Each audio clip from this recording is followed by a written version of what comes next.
Today we're going to talk about something called the law of the wall. It's a kind of fancy sounding name.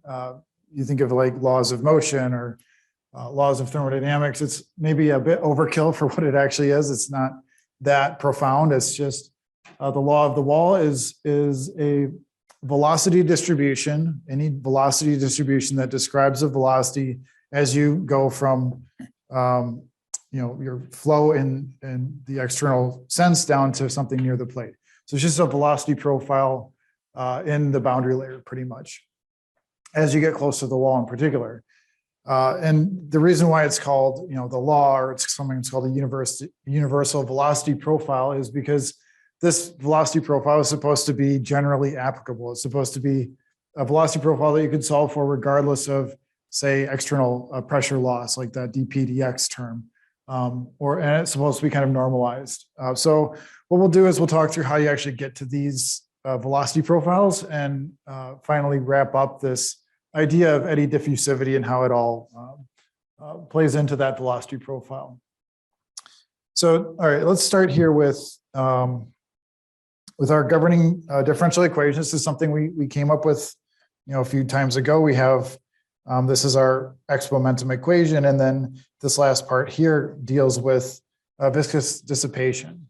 And we have in that last term, we have our molecular viscosity, and then we have our turbulent viscosity, right? Our eddy viscosity, this rho times epsilon m. And so we have this term, and we can now start writing out velocity profiles using the models that we just briefly introduced last time to take into account that you have this turbulent component of viscosity. So what we're going to start talking about is this region called, this is a little big, is this region called Couette flow. C-O-U-E-T-T-E, Couette flow. And the Couette flow region, again, is kind of a fancy name, but all it is just the region where you're close enough to the wall where the velocity gradient is linear, meaning the region close enough to the wall where the shear stress in the fluid is constant. And think about what we're saying there. So in order for Couette flow to be a thing, in order for flow to have a linear profile, some things have to be true about this X momentum. So if we look at this equation, as you get close enough to the wall, you'll see my U component of velocity should become really small, right? And if U is small, V should become small as well, because that's right next to the wall here. Right? So as you get close enough in a steady state problem, du dt goes to 0, this whole first term actually goes away, right? That whole first term becomes 0, approximately 0. As you get close to the wall, we're really governed by shear stress instead of external pressure. And so this second term here goes away. So in the Couette flow region, what that is entailing is that just that last term there, just that last viscous term. So in Couette flow, we say that this d dy of, mu plus rho epsilon m times du bar dy, that's approximately equal to 0. Okay. And again, that's not saying that the velocity gradient is equal to 0. You see du dy in there. That's not saying the velocity gradient is 0. It's saying the change in the velocity gradient is 0. Or we'd say something like d tau dy is equal to 0. Right? So tau being tau apparent, d tau apparent dy is equal to 0. If we get close to the wall, we're going to say that our tau apparent is some constant, right? If we say d tau dy is 0, then tau just has to be a constant. And like I said, close enough to the wall, that's going to be given by the shear stress at the wall. Right. So in this Couette flow, we're saying all this stuff, we throw away the first two terms, and we're left with this really simple idea that the shear stress is constant. We have a linear profile, and that helps us then solve for what the full velocity profile is going to be. So one other thing we can do is if we say that, if we say tau dy is equal to 0 and tau is a constant, what is that tau? So tau, we're just going to use tau s here. So tau s is going to be the viscosity mu plus rho epsilon m du bar dy. That gives us our shear stress. So this is actually the differential equation. This is a differential equation. We have tau, some viscosity stuff, and a du dy. So that's the differential equation. That's the one we're going to solve in order to get to our velocity profile. This will give us our velocity profile when we solve it. So we are talking about, just as a step back real quick, so we're talking about turbulent flow. But if you look at the velocity profile here, this velocity profile is valid for, say, a laminar flow as well. So there is this Couette flow region in both turbulent and in laminar.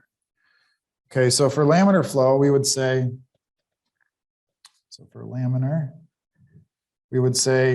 tau s is equal to mu du bar dy, right?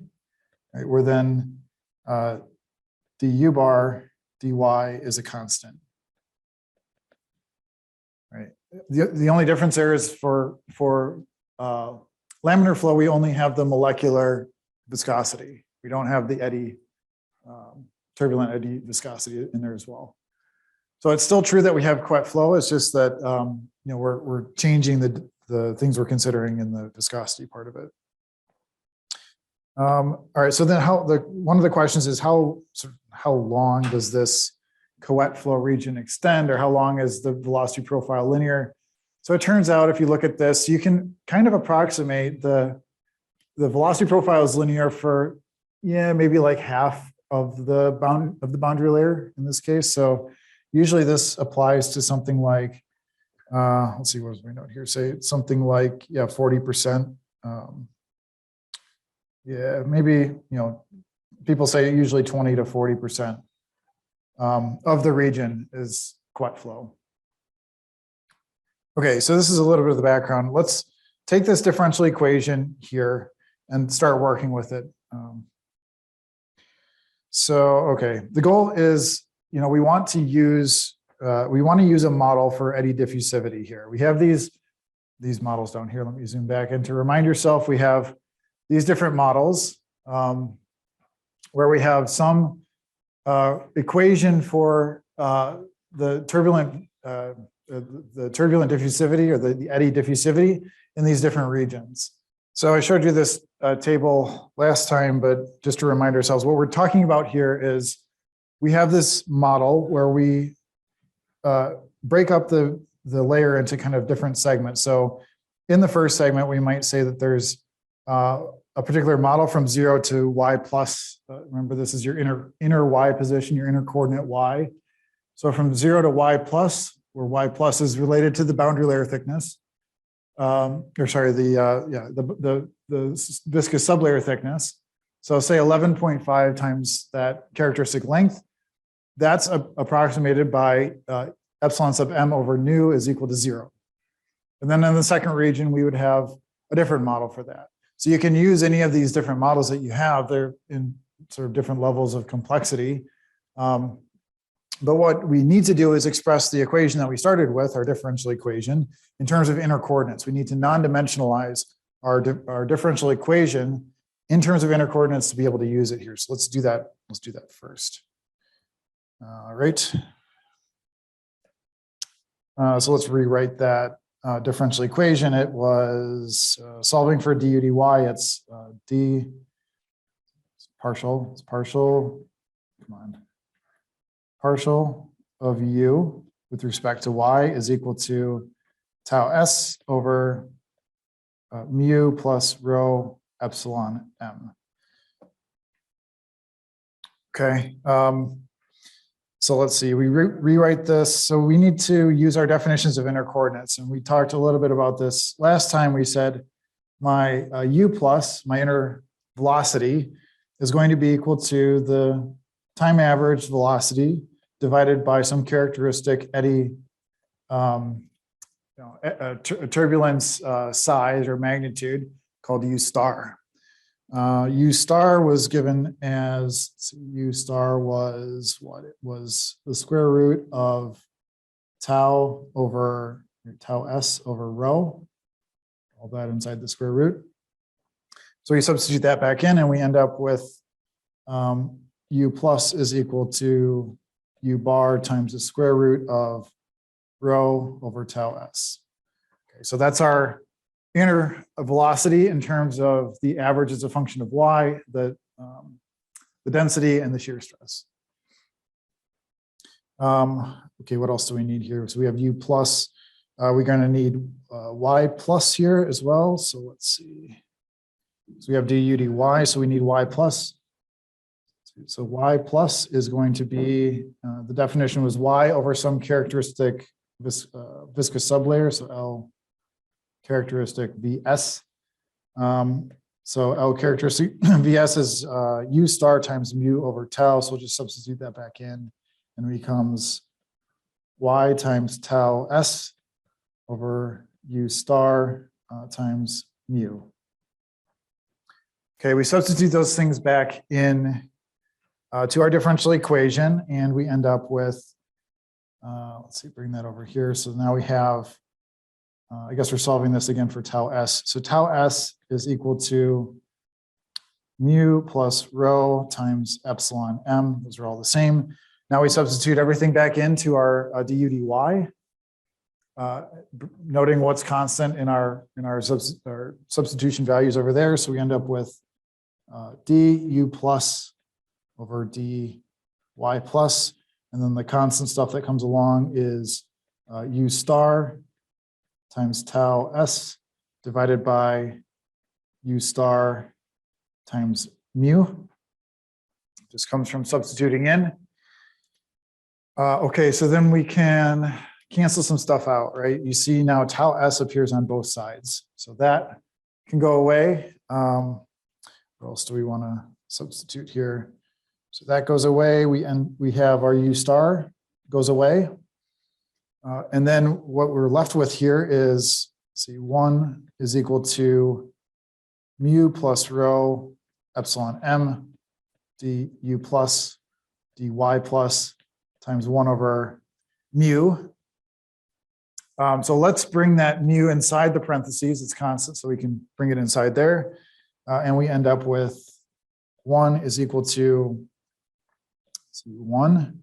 So mu over mu is 1 plus epsilon sub m over, see, we have now rho divided by mu. So that's actually our kinematic viscosity inverse. So that's nu. That's our nu. And then that's all times our, where did I go here? Du plus dy plus. Okay, so this is our non-dimensionalized version of our differential equation that we started with, right? It's exactly the same thing as what's up in the left-hand corner. It's just been expressed in terms of our inner coordinates.